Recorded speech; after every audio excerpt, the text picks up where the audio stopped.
So once I added your RSS feed to our site, every single article that's published on Vox.com is getting sent through a feed, and we're just like automatically creating a video for it. Yeah. That is so crazy. Every single article through our feed. Every single article. So this is Wibbits. It's one of the companies that's automating news video production.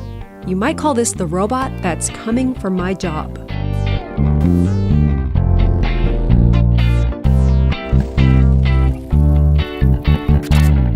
So this article, our algorithm will just intelligently summarize it into just a quick, 30-second to 1-minute video. And then based on the, keywords in the article, it's gonna match relevant media to it. It's pretty impressive when you think about all the ways it could get confused. In the beginning, it was very rough. People with the same names would confuse it. Turkey, the country, and Turkey, the animal, would be another example. Their product was built with machine learning algorithms, and it became more accurate over time. The result is a video made in a few seconds that's not drastically different from what a human would make in a few hours, given the same constraints. Wibbits is part of a rapidly growing industry of so-called AI-powered products. The number of companies mentioning artificial intelligence in their earnings calls has skyrocketed in the past 3 years. But the truth is that the term artificial intelligence isn't very well defined. Well, what happens with AI is that initially lots of things are called artificial intelligence. I mean, it used to be that expert systems, the kind of systems that fly airplanes, were called artificial intelligence. And then once they're working in the routine and everyone, takes them for granted, then they're not called AI anymore. Right now, when people talk about AI, they're mostly talking about machine learning, a subfield of computer science that dates back to at least the 1950s. And the methods that are popular today aren't fundamentally different from algorithms invented decades ago. So why all the interest and investment right now? I asked Manuela Veloso, the head of the machine learning department at Carnegie Mellon. You have to understand that there is something very important about these past years, is data. We humans became collectors of data, Fitbits, GPSs, pictures. Look how much credit card purchases, how much data is around. Certain machine learning algorithms really thrive on big data, as long as computers have the processing power to handle it, which they do now. If computers are the cannon and the internet is gunpowder, these are the fireworks, and they have only just begun.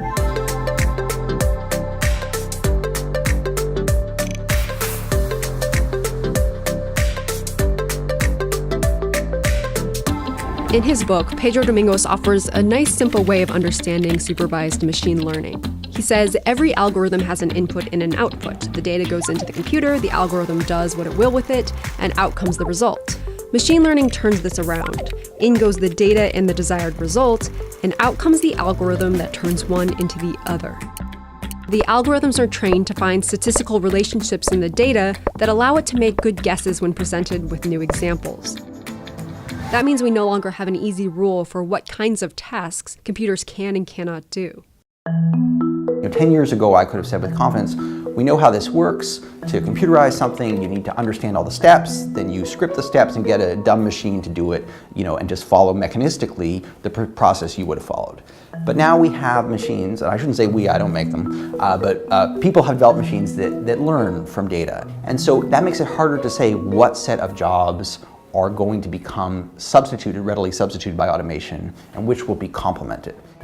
A study by the McKinsey Global Institute gets at this question by looking at the many tasks that make up 800 different occupations. And they grouped those tasks into 7 categories, 3 that are highly susceptible to automation with currently demonstrated technologies, and 4 that are not. Things like managing people.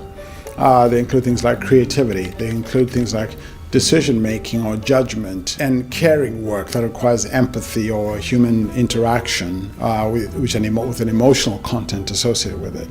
Those are much harder things to automate. The report concluded that while most jobs include some tasks that can be automated, less than 5% of US occupations can be fully automated. So this idea of occupations and jobs changing may actually be a bigger effect than the question of jobs disappearing, although of course there are some jobs that will disappear or at least decline. That's because most jobs are made up of a bunch of different tasks, and most of today's AI can only do one task. Don't get me wrong, they can be really good at that task. A deep neural network watched 5,000 hours of BBC News with captions, and now it can read lips better than human professionals. And machine learning algorithms trained on images of tumors can predict lung cancer survival better than human pathologists. The mistake is to assume that these focused applications can add up to a more general intelligence, or that they learn like we do, which is simply not the case. When they get the right answer, it's tempting to assume they understand what they see. Only when they make a mistake do we get a glimpse at how different their process is from our own. It's pattern recognition masquerading as understanding. That's why researchers can easily trick a learning algorithm into mislabeling a picture.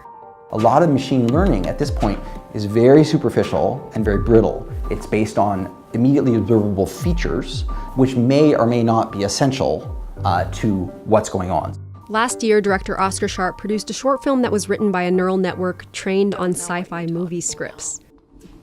Principle is completely constructed of the same time. It's all about you to be true. You didn't even watch the movie with the rest of the base. I don't know. I don't care. I know. It's great. It makes no sense. Because it doesn't have what a 5-year-old child has, which is an abstract model of how the world works, why things happen, or what a story is. And why should it? We evolved these things over millions of years. It's a lot that it can do, much more than before. But I mean, we humans are amazing, I think. We are very broad, see? AI applications will keep getting better. Robot voices used to sound like this. Language is more than just phones. Now they can sound like this. The Blue Lagoon is a 1980 American romance and adventure film directed by Randall Kleiser. Which means Wibbits will soon be able to offer natural-sounding narration. Algorithms are also starting to analyze video frames. IBM trained a system to select the scenes for a movie trailer. Don't go in there, okay? Oh, what? Don't you go down there, Skip. So instead of just pulling generic clips, Wibbits might be able to pull specific ones. But there's no clear path toward a more human-like intelligence, which includes common sense, curiosity, and abstract reasoning. AI is as good as the content that goes through it. So you can't really expect AI to do magic, which some people expect it to do. Machine learning algorithms can translate 37 languages, but they don't know what a chair is for. They're nothing like us, and that's what makes them such a powerful tool. Wibbits will never make this video, but AI could help me make a better one.